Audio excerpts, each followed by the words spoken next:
warahmatullahi wabarakatuh.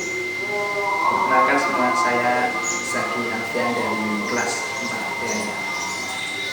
Saya akan menjelaskan tentang teori tahap penerapan moral menurut Lawrence Goldberg. Nah, teori tahap perkembangan moral menurut Goldberg itu dimulai tahun 1963 sampai 1969. Teori perkembangan moral tersebut merupakan penjabaran dan perbaikan dari teori Piaget. Hampir sama seperti Piaget, Lawrence Goldberg mempelajari cara anak-anak dan orang dewasa bernalar tentang suatu aturan yang mengatur perilaku mereka dalam situasi tertentu. Goldberg tidak mempelajari permainan anak-anak, tetapi menyelidiki tanggapan mereka terhadap situasi terstruktur atau dilema moral. Nah, berikutnya dilema moral itu akan digambarkan di dalam kisah berikut ini. Tersebutlah sebuah kisah. Di Eropa pada zaman dahulu ada seorang wanita yang tengah menderita penyakit kanker. Kondisinya sangat parah. Sebenarnya di kota itu sudah ditemukan obat yang baru yang mungkin saja bisa menyelamatkannya. Tetapi ahli obat tersebut mematok harga yang sangat mahal, 10 kali lipat dari harga asli. Nah, sayangnya suami dari wanita tersebut yang bernama Heinz itu bukan orang yang kaya, itu orang yang biasa, orang biasa. Nah, dia berusaha mengumpulkan uang agar bisa membeli obat tersebut. Akhirnya dia berusaha hingga akhirnya baru bisa mengumpulkan setengah dari harga obat tersebut. Dan akhirnya permisi Tuhan, saya ingin membeli obat untuk istri saya. Dia sedang terkena kanker dan sudah cukup parah. Saya ingin membeli tapi baru ada setengah harga.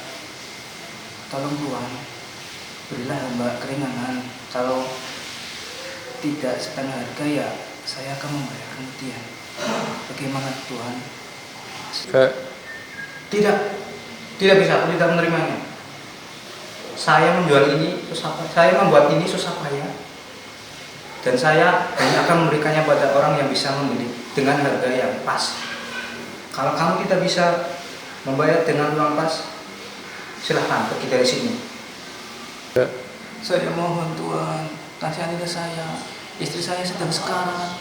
Kalau dia tidak meminum obat itu, nyawanya tidak akan tertolong. Tolong. Tidak bisa. Kalau kamu tetap memaksa, kan saya panggilkan security. Security. Nah, akhirnya si pria malang tadi pun pulang dengan tidak mendapatkan hasil apa.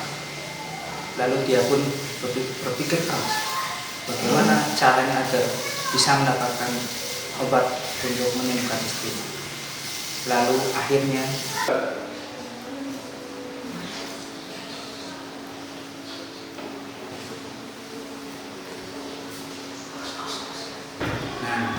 dari gambaran tadi, apakah si laki-laki itu berbuat demikian? Mengapa dia bisa berbuat demikian? Nah, dari jawaban yang diterima, menurut Lawrence Goldberg, dia berpendapat bahwa orang akan melewati 6 tahapan penilaian atau penalaran moral. Nah, di mana ketiga tahap ini dibagi menjadi 3 tingkatan. Yang pertama, tingkat prakonvensi. Yang kedua, tingkat konvensi.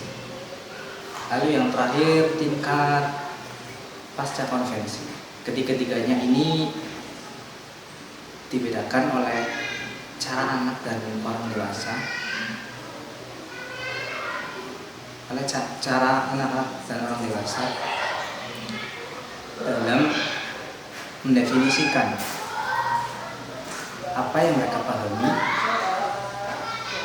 tentang sesuatu yang dianggap benar atau perilaku moral.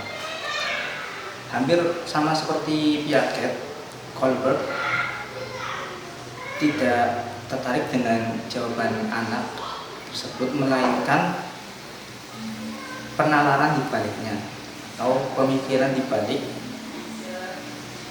kejadian tersebut. Nah, itu yang membuat Kohlberg tertarik. Usia anak-anak dan remaja dalam menjalani tahapan-tahapan tersebut berbeda-beda, bisa berbeda-beda. Tetapi kebanyakan anak-anak beralih dari tingkat prakonvensi menuju konvensi itu di usia 9 tahun. Ketika seseorang mempertimbangkan dilema moral, penalaran mereka sendirilah yang sebenarnya berperan penting, bukan keputusan akhirnya. Menurut Lawrence Kohlberg, dia mempunyai teori bahwa orang akan melewati ketiga tingkatan ini ketika dia mengembangkan kemampuan penalaran mereka. Nah, lalu apa sih yang disebut tahap-tahapan tadi, seperti prakonvensi, konvensi, dan sekonvensi? Yang pertama, tingkat prakonvensi, ialah di mana aturan-aturan itu dirumuskan oleh orang lain. Nah, contohnya anak-anak hanya mematuhi sosok yang berwenang dan atau demi menghindari suatu hukuman. Yang kedua, tingkat konvensi, ya di mana suatu individu menaati suatu aturan dan terkadang dia lebih mementingkan suatu kelompok tertentu dan menomorduakan atau tidak terlalu mementingkan kepentingannya sendiri. Nah, contohnya dalam hukum dan peraturan masyarakat yang menggantikan peraturan dan hukum kelompok sebaya, di mana mereka lebih mematuhi peraturan dan hukum dalam masyarakat. Yang terakhir, tingkat pasca konvensi adalah di mana seseorang telah mendefinisikan nilai-nilainya sendiri berdasarkan prinsip etika yang dianggapnya. Contoh dalam kesadaran tentang nilai dan aturan dalam masyarakat itu terkadang berubah-ubah dan khusus berlaku hanya untuk masyarakat tersebut.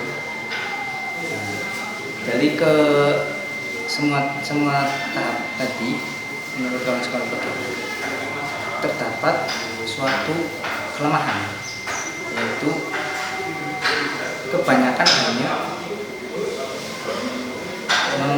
menggunakan objeknya itu laki-laki, kebanyakan laki-laki.